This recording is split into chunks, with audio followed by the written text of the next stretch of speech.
Thank you for joining today.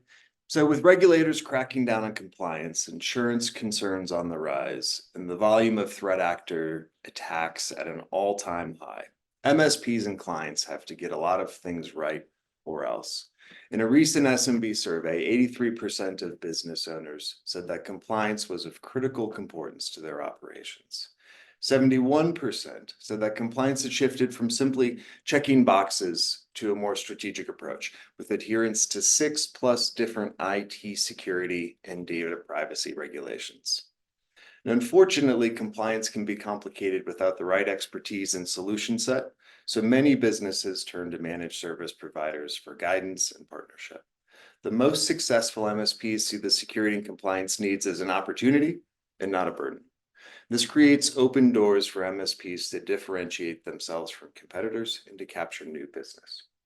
I am Dan Candy, Chief Business Officer for Todyl, and today I'm joined by a panel of partners who have baked compliance into their business offering, leveraging the Todyl Platform to achieve more streamlined security and IT process and exceed their client compliance requirements. First of all, I am joined by Nicholas Weber, Lead Tech at Queen Consulting. Hey, Nicholas, how are you? I'm doing good, and you? Good, thanks. I know we've got a few others joining us here momentarily.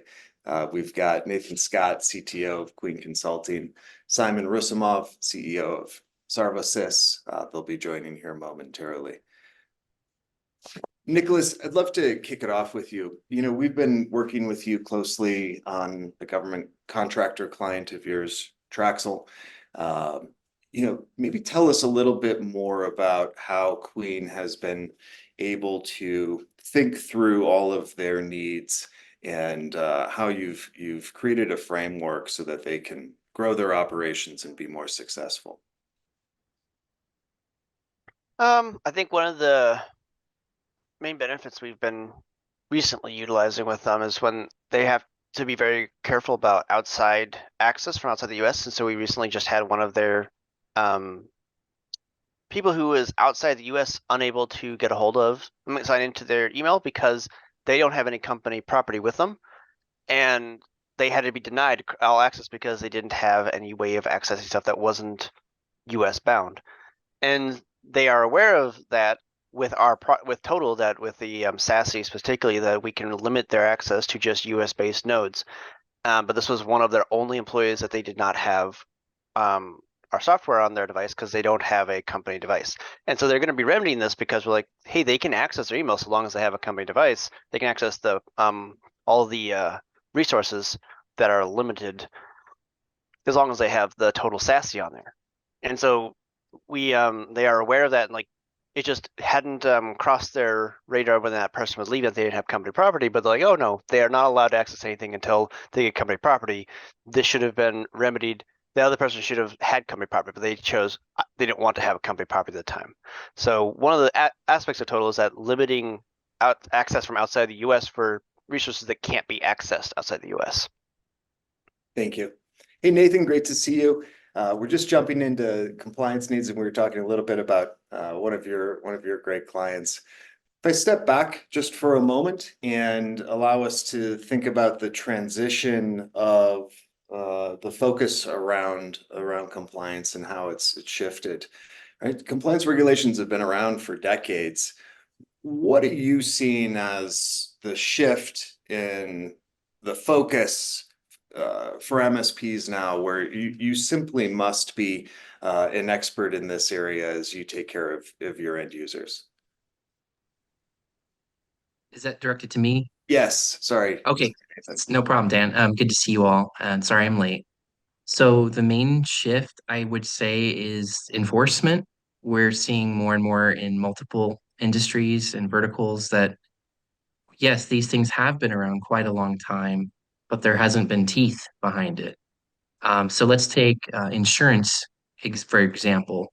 Any reputable business is going to want to have cyber insurance to protect them in the event of a cyber attack if they're handling sensitive data.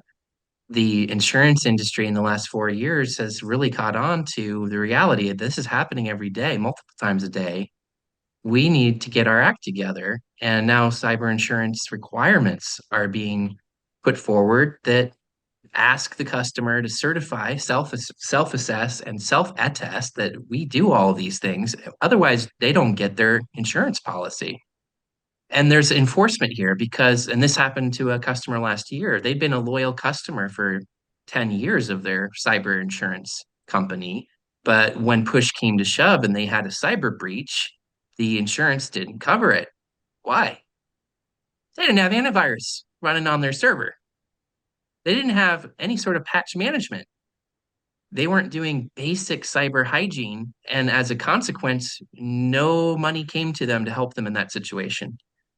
So that's a real life practical ramification that I think business owners are becoming more aware of. And even those who might have said in the past, well, gee, I don't think I need to invest in IT and cybersecurity because I have insurance. And to me, that's like saying, well, yeah, you got, smoke detectors in your house, but if your house burns down, your house is burned down. Now you have to go through that whole process. Wouldn't you rather prevent your house from burning down in the first place? Um, of course, we could talk at length about that, but I hope that helps give kind of a context for enforcement there, Dan. And we're seeing this, of course, in the DoD government contractor space in spades. We're seeing false claims lawsuits. We're seeing auto dealerships getting fined by the Federal Trade Commission for not following FTC safeguarding, and so on. So there's more and more enforcement is what we're seeing. Well, and you're talking about two things there, especially by bringing up the fines. So now there is a penalty for not performing. And then if and when something goes wrong, there's a lack of recovery, right? Or assistance in recovery. And the result of that is we're beginning to see more businesses not be able to come back when they're hit in this way.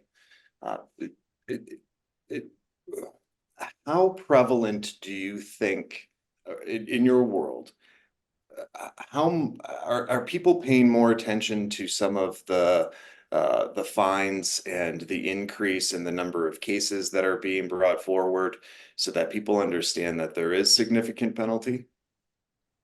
I think there is becoming greater awareness around those fines. I don't know that I personally have seen fear of God, if you will, in the majority of small businesses that we support. I think it's kind of doing business as usual, and they'll freak out when the bad thing happens. I think that's unfortunately still the norm that I encounter regularly. But yeah, there is definitely a small increase in the awareness on those fines, and there's some more diligent business owners who would prefer to avoid that and the downtime and the effect on their employees. Um, but I think the name of the game is awareness, and the more people are seeing it, yeah, they're going to have more awareness, and then maybe they'll care a little bit more about the potential consequences there. But to be quite candid, I don't know the actual data here. I'm just going to pull this out of the air. So I'm going to guess most businesses have less than a 2% chance of being audited by the IRS on their taxes. I don't know if that's accurate or not, but I think there's something there. And I think that's a certain risk that you could have as a business owner. Well, I might fudge a little here and there because the chances of the IRS actually knocking on my door are not that great. But sure, but if they do, what then? Right. And so I think that's really where the conversation needs to start is, yeah, the risks are here and there is a percentage chance, but that's not where the conversation should stay because you're much more likely to have a business shutdown event from a cyber breach that just prevents you from doing work and making money than you are to get caught on a compliance fine. So the real risk, 80% heavier weighted, is the business shutdown, the business downtime, and what that actually means. I think the risks are really more prevalent there. Yep. Thank you.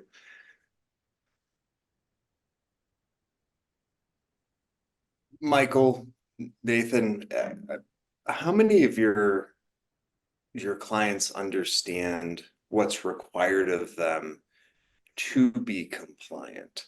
Uh, are you able to leverage the assessments or the self-assessment protocol that many insurance carriers provide or your own framework to help them understand the depth of the needs required to meet the compliance expectations? I'll let Michael take a Just checking. go at that. Is my mic working here or thank you. Yes, I would say assessments, insurance documentation, news stories. These clients, our clients do bring these things up, and it does boost awareness. The big thing that we see is it boosts concern without a necessarily an awareness of exactly what's required. And so there's still a journey to go between, hey, we need to do something, and this is what makes sense to do. And a lot of times when you lay out that this is what makes sense to do to align with this requirement or to protect yourself from this particular kind of thing or to be able to get insurance, a lot of times then there's the, oh, wait, that's a lot. I only want to do a little bit of it. I only want, I want the bare minimum. There's still a strong attitude of, it's almost a legalistic point of view from folks is, I don't want problems, but I don't see the benefit. I don't see you know, the bigger picture sometimes when it comes to that. Like Nathan was saying, the loss of business is something that is really not necessarily a major consideration a lot of times. Would that kind of align with what you hear, Nathan? Yeah, for sure. And I think to the point of shining a light on all the things that need to be done, I think that's where we as a team with Total can really shine, from both a strategic angle, because we have a GRC module in Total that helps show the customer, here's all the questions that you're going to be asked by your cyber insurance provider, by your FTC requirements, by your NIST requirements. Take a look at that, right? And then we actually have the practical awareness and shining a light on, oh, did you know that your CEO has his mailbox getting signed into from Indonesia? Oh, you didn't know that? Yeah, that's been there for 290 days. Thought you should know that. So, and it's not as simple or clean cut as that usually, but what it is we get all these data points, aggregate them into a dashboard summary view for the executive team, and they can see all these red squares that are showing warning, warning, this is not where we want to be. And that's really where the conversation leads to follow on planning and remediation. And our kind of shtick has been, let's do that stepwise. Let's tackle the criticals first. Let's do the easy things that you're already paying for first. Let's get those holes plugged, stop the bleeding, and then let's harden things from there. I hope that helps. It does. And what it makes me think about is a phrase that Michael used, which is boosting concern. We don't walk around talking about how the sky is falling. We don't want to be the news bombs of how bad things are. We want to be thought leaders. We want to put together the proper frameworks. We want to leverage technology and expertise in an effective way to educate. And so I appreciate that notion of boosting concern. I look at it two ways. One is when you're going after new clients and being able to support them effectively and talk about your value. And then Nathan, what you were just talking about, which is we are your business partners and we want to show you what's happening in your systems and then create the journey so that we can ensure you're more secure and performant in your business operations. Am I thinking of that correctly? Absolutely. Business Okay. partner and side by side, and we're using the right technology and the right team to present the right information to the right people. And so in order to do that, I'm assuming you're using a lot of the fact-based assessment style, consultative style approach in both of those. If Yeah, we look at when I think of Queen, one of the great things about your business is that you have 100% customer retention rate over the last 7 years. Now, in order to do that, you've got to deliver results, right? And you've got to be evolving over time. to make sure that you're meeting the needs of your clients. Can you give us an example of how you put together those frameworks in order to make sure that they're on that journey? We're talking a bit with Nicholas about Traxxas at the top of the hour, and that is one of those customer stories where as they have grown, you have been able to support that growth. Any insights there on how compliance has been a component of that journey over time? Definitely would argue it's a huge differentiator from other MSPs, MSSPs who some of them just don't want to touch compliance with the 39.5 foot pole. So now there's a lot more who are starting to dip their toe into it, and good for them because it's to me, this reminds me of where MSP industry was, say, 7, 8 years ago, where advanced security products were all the rage. SentinelOne, Cylance, Huntress, etc. All good companies and all doing the right thing about saying, hey, traditional antivirus is not enough anymore. The bad guys can get around this. They know about this. It's easy. So just doing run-of-the-mill MSP selling antivirus, it's not good enough. That's not actually protecting your clients anymore. I think we're in a similar boat now. MSPs that are smart are going to get on board quickly with compliance as a service, and they're going to want to include that to differentiate. And they're going to need the right partners and tools who are aligned on that track and supporting them because this is a lot. This is not something small MSPs, I think, can just do on their own easily. And it doesn't make sense to do on their own if there's existing people, partners, tools out there to help them in that journey. Yeah. Yes, thank you. Trying to balance that pain, the fear of it going sideways versus the opportunity to do it correctly from the beginning. The DoD's cybersecurity maturity model certification has, I think it's 110, I forget the exact number of controls. Not the expert on that one. I understand that by leveraging the Todyl platform, you're able to handle 40 some percent of those controls fairly effectively. What about the rest of the things that you do in order to help some of your clients? What else does it take for you to create excellence there? I'd say it really starts with doing an excellent analysis of their environment, do a gap assessment according to one of the frameworks. I personally enjoy NIST 800-171. It's pretty comprehensive. It's becoming internationally recognized for small businesses as the go-to. Um, Not saying you can't or shouldn't use ISO 27001. It's amazing. It's great. Um, I guess the point is do an assessment first because then you have the lay of the land because you might just be the tip of the iceberg helping solve some pain point or some security issue, but you're completely unaware of the 13 other ones that you didn't even think about. So you're bringing value to your customer. You're bringing awareness to all of the possible risks. Then you're actually ranking those risks in a structured way so you can make a priority kill chain. Let's get the criticals done first, work our way down, and that's doing good risk management. And that's ultimately where the spirit of this all came from. Because at the end of the day, it's not really possible to be 100% perfect in every single area all of the time. It's just not. That's why we have these frameworks. They are here to guide us and they're here to help us along that journey. And we need to do it in a logical way. We need to prioritize those risks. And in some cases, these controls may not apply to you. If they don't, just say so, not applicable. We don't have Wi-Fi, so we don't need to worry about Wi-Fi, right?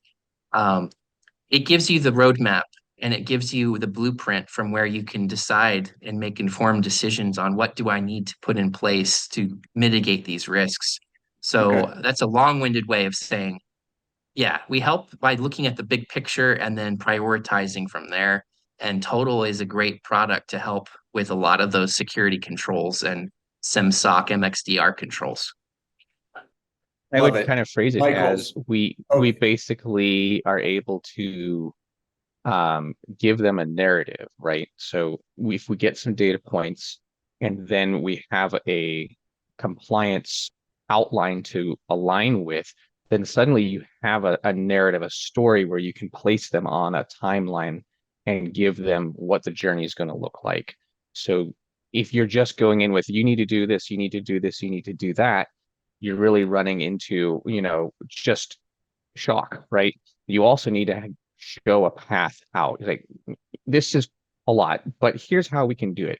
We're going to build these platforms or these services, whatever, and we already have it in place. We do it regularly, and we just take steps, right? We're just walking this path together.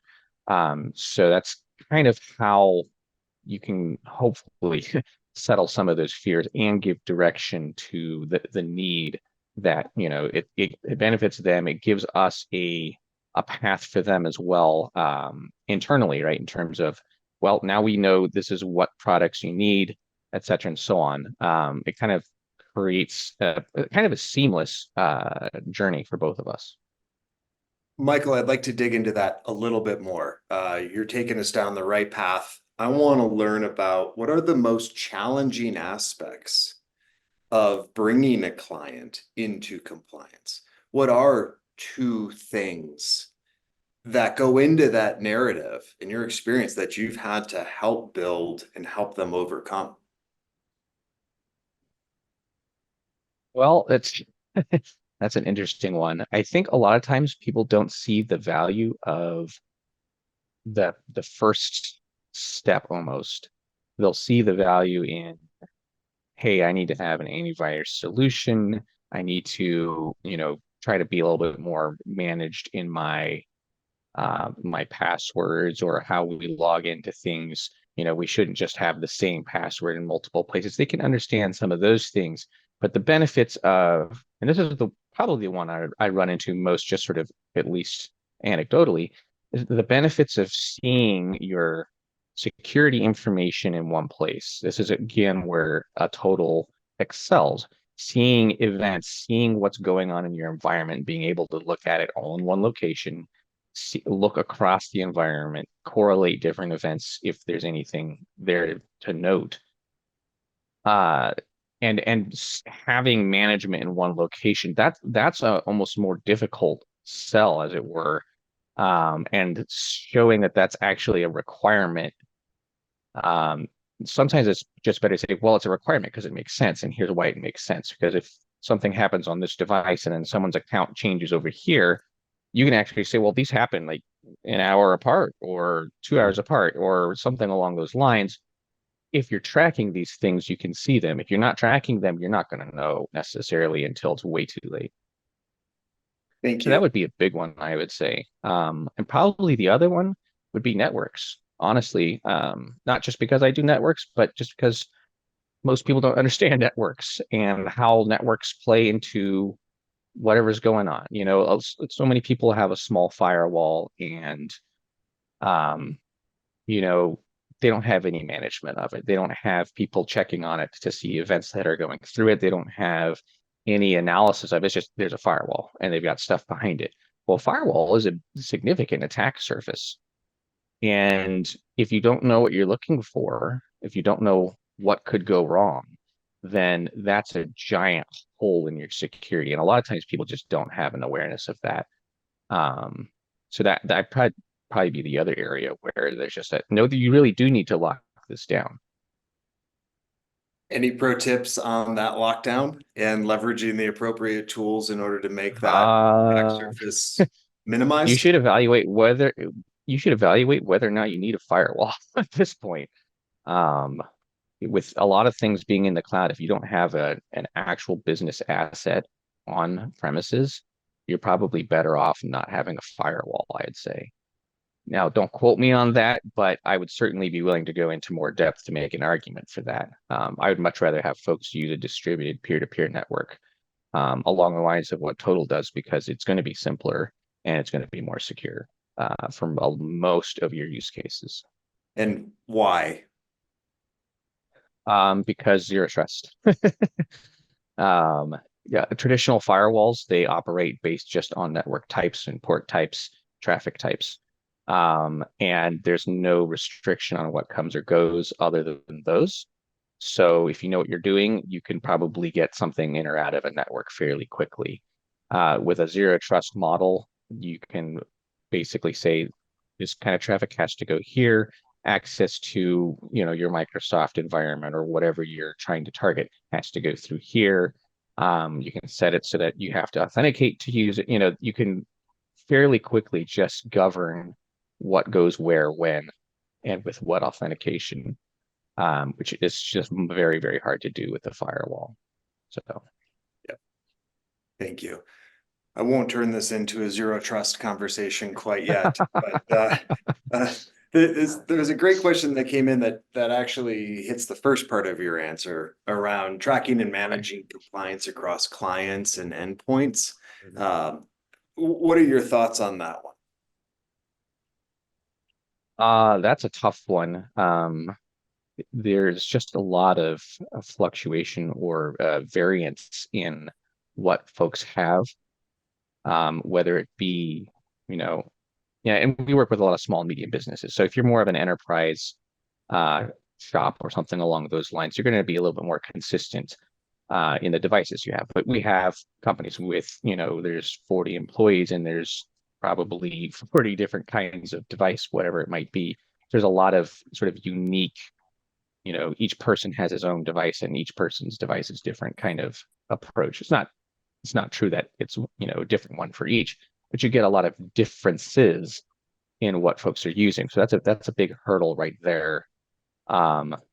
So being able to see or look at those in one place is a must-have. It's if you don't have that, you're not going to be able to look at a more generic dashboard and actually know the health of these things, for example. So that's a big one. And then what was the rest of the question? Sorry. I think you captured part of it. Nathan, maybe I'll Okay. hand it over to you because I think you have some commentary on this as well. Yeah. I'd say the two objections I get the most are, does this really apply to me? And if so, when is it actually going to be a real problem? So the tendency to drag feet. And two is cost, not wanting to spend extra money on stuff. Those are the two primary things I run into. Um, there's a couple of questions in the Q&A that are really interesting, and the questions I've been seeking answers to as well. I would love to take a stab at the FIPS validated question, if I may. Please. Okay, so the short answer that I can provide is there's a lot of conflicting information about that particular requirement language. And I've been told in CCP training one thing, and I've talked to C3POs and heard another thing. And depending on which provider you go to, you get a slightly different answer on what's the full ramifications of FIPS validation for CMMC. So I know that's not a great answer, but I just want you to know that that's what I'm encountering is a lot of confusion, and I think there's some more clarity that's needed on that. There is a FAQ that the government answered questions around that. I'm trying to find this slide that I'd love to share because I thought this was a very helpful answer to that question. But one point of view on this, and I'm not saying this is right or wrong because I need clarification myself. One point of view on FIPS validation across the board is that as long as your perimeter is FIPS validated, whatever's inside of that, behind that protection, doesn't necessarily have to be. I don't like that answer, but that's what my interpretation of this FAQ from the government said. I'm trying to find the slide, and if I can, I'll post it for everyone. I think it's generally a safer bet to go fully FIPS validated across the board on everything. Make sure your BitLocker, for example, is using the FIPS validated version. If I know for sure from C3PAOs, if your BitLocker is not FIPS validated, you fail, period, end of discussion. So that's kind of a long-winded attempt to answer that. But with Total specifically, I think we'll need to get a technical answer from the Total team on that to give more information. My understanding is Total's infrastructure is a little bit different than traditional encryption And so while it definitely needs to address this question, I think the answer is going to be in tandem with perimeter FIPS validated sonic walls or Fortinet gateways, where you're using both technologies together to ensure your boundary is using FIPS validated encryption and your total environment is configured to go through that FIPS validated boundary. Michael might be able to speak more intelligently on that. And so that's what I've got on that topic. I know that's not the best answer, but I'd love to get more clarification on this. And I hope the industry can come together and be very clear on exactly what that needs to look like. Michael, is there anything you wanted to add on that one before I made a comment and moved on? I think it's still, like Nathan said, it's a little bit up in the air, and we still have to find to really give an answer that's going to be satisfying to every concerned party. It's a little bit still waiting on that definition still. Yep, understood. And while I can't share all of our roadmap activity, I'm happy to do a follow-up with some of the insights that we've got from an engineering perspective here at Total. The other question that popped here is back to that, how do you track and manage the compliance across the clients? Nathan, is there anything you wanted to add beyond the rapid gap assessments? Not really. Those are the tools of choice for us. I highly recommend them. Great companies, great people, great pricing. I'm sure there's other tools out there that are just as good, but those are the ones I can vouch for personally. Love them. It beats using spreadsheets for sure. Um, but yeah, if there's any follow-up question on that, happy to take that. Okay, perfect. I'm curious if we shift over to, you've talked about auto dealerships. Yeah, obviously there's some HIPAA and other compliance regulations. How hard is it as an MSP to hit the mark on the client use cases across some of these different industries? Are there specifics that you There's need? Sorry, go there's a ahead. lot of I think there's a lot of overlap, a whole lot of overlap. So ISO 27001, it's like 60% or more is overlapping with NIST. FTC safeguarding is derived from NIST. It's just a subset of NIST. So if you do NIST 800-171, you're doing FTC, you're doing ISO in part, you're doing CMMC. All CMMC is saying you need to get assessed against what? NIST 800-171. That's what CMMC is. It's not anything new, really. It's just saying you must be assessed to show that you're actually doing this. So that's why I really like NIST so much. It has a ton of overlap and cross applicability. I don't know if that actually answered the question, Dan. It does. It's shrinking the complexity of this down to the essential elements. And it's one of the key things about why Total is built the way that it is, right? Having a comprehensive platform that delivers on multiple point solutions, but doing it on a single agent, gapless, and then giving MSPs the ability to see and understand things. I know you've worked very hard to consolidate your stack and to be more efficient in your operations. Help me understand how Total has been a part of you being performant for your clients. I will defer to Michael and Nick on that. I haven't heard from Nick in a bit, but I'm happy to talk if he doesn't want to. I prefer you answer this one. Okay. So kind of one of the big things with a kind of a diverse technical stack, you get a lot of different interfaces, you get a lot of different notifications, you get a lot of different habits and tasks that you need to do to manage it, right? Let's say you got different antivirus, different SIEM SOC, may probably even a different MXDR team if you're doing that. You'll probably have a different VPN tool. You're looking at having to do things in anywhere between 4 to 8 different dashboards. So that's 4 to 8 different logins. That's multiple places where you're basically completely resetting your mindset every time you look at it.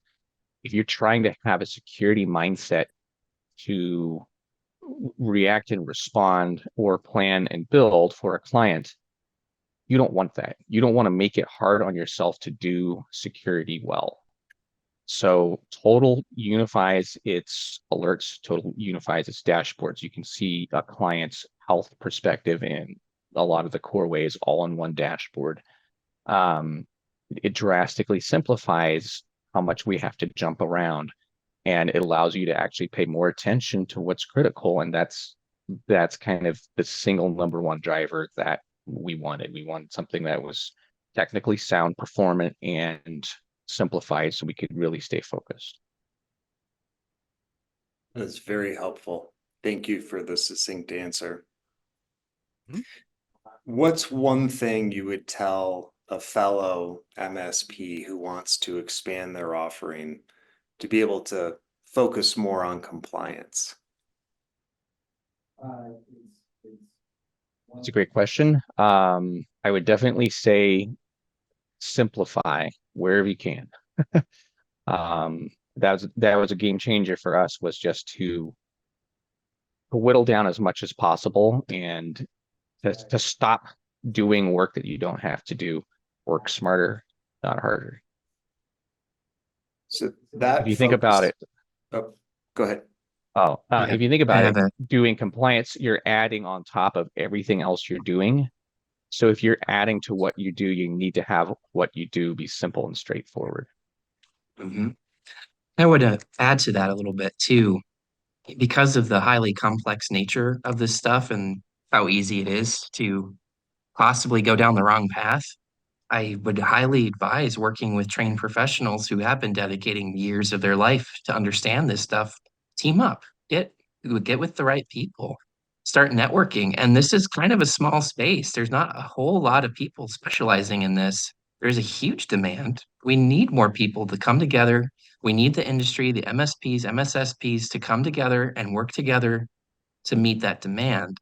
I'm really impressed. I'm just going to give a shout out to Bruce at Galactic Advisors. He's doing some awesome stuff to help support MSPs and providing internal security, selling security to their clients. And now he's offering compliance as a service model practice as well to train MSPs. So take a look at Bruce's work at Galactic Advisors. My guys are going to be going to his certification boot camp.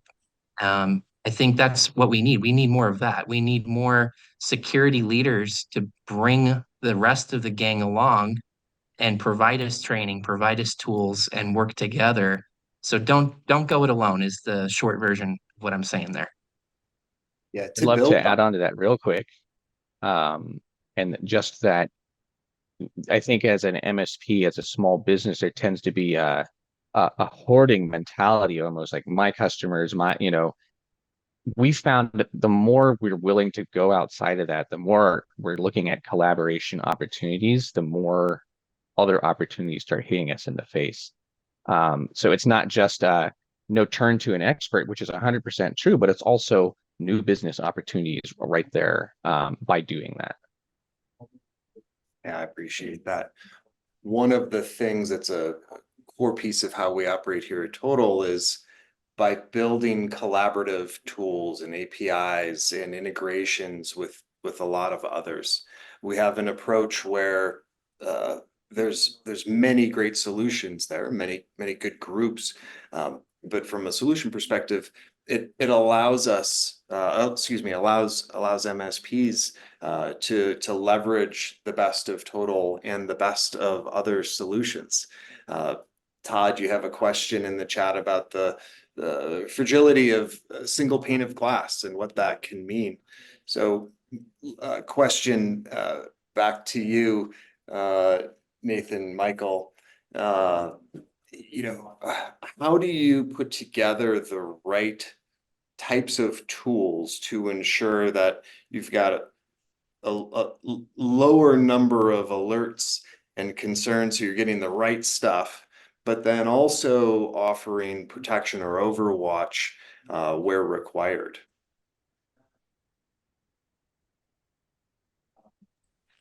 I just want to kudos to whoever mentioned that fragility component. you're thinking in the right way. This is about risk and mitigation. So yeah, there's risks in everything, of course. And that's why we need to evaluate our vendors, our stack, our supply chain. We all have to. Microsoft's a great example of a single pane of glass product. They just happen to be one of the biggest ones out there, and they happen to have great security, especially if you're looking at government contractors who need GCC high setups. So I think it's not inherently wrong to have a single pane of glass solution, but we need to evaluate it and we need to do risk analysis around that. And sure, have a mitigation plan, have a backup plan. Um, I don't know if that's a too generalized response, but that's my opinion on it. And also good, fast, cheap. Pick any two. There's limited resources, limited people. We're not all multi-million dollar companies with unlimited assets to spend on all these things and people and have divisions upon divisions. And there's economy of scale and there's efficiencies to be gained by investing in trusted product vendors that are aggregating and are consolidating. Again, just buyer beware, do your due diligence, and have a backup plan would be my general response to that. Thank you. I would just add, yeah, there's no guarantees ultimately. Something could happen, insider threat or whatever, at one of the partners you work with. And so we kind of have, I would say, a threefold approach, and it just requires time and energy ultimately. But doing ongoing evaluation of your own practices and how those overlap with your vendors. So are you doing the best practices and locking down your use of these tools as an exposure point? So that'd be sort of area one. Area two is ongoing evaluation of your tools generally. Are the tools you use the best that can be found? What are they doing to improve their product? So that's an initiative for us this year actually, is tools analysis, where we're basically trying to go through and reevaluate our tools from a use case scenario and a security perspective. And then third is just be really diligent about keeping up with what's going on security wise. Did a particular product get compromised or whatever? The odds are you're not going to find out before something bad happens, but if you find out as soon as possible, you're likely to be ahead of the curve for a lot of folks. And hey, real But quick, that's kind guys, of the approach. sorry, Michael, I didn't mean to cut you off there. Okay. I was Real quick, finished anyway, so okay. No, we're coming up on time close here. I found the PDF file that is from DCMA, is the defense agency that put out the FAQ. He put it in the answer to the person who asked about FIPS validated solutions. If you check out that link, it'll take you to DCMA's presentation, and it's on. Fortunately, I don't know the slide number. It's towards the bottom. It's on question 72, and they ask specifically about FIPS validated cryptography. What does this mean? And they have an interesting paragraph in there. But I would really appreciate more discussion around this in the industry. I would really appreciate a helpful reply from Todyl's team on how they interpret this and how they're going to help us meet that. So please do check that out. I hope that's useful. Thank you, Nathan, for grabbing that. And as one of our follow-ups with this recording, we'll also send over some commentary there too. And with that, we are at time. I appreciate you three gentlemen joining us for today. I appreciate the insights, the transparency. It is one team mentality as we try to do better for our community and to really prevent the threat actors from being successful with our clients. So thank you, gentlemen. I hope you have a great day. Thank you to all that attended and stayed with us throughout the discussion.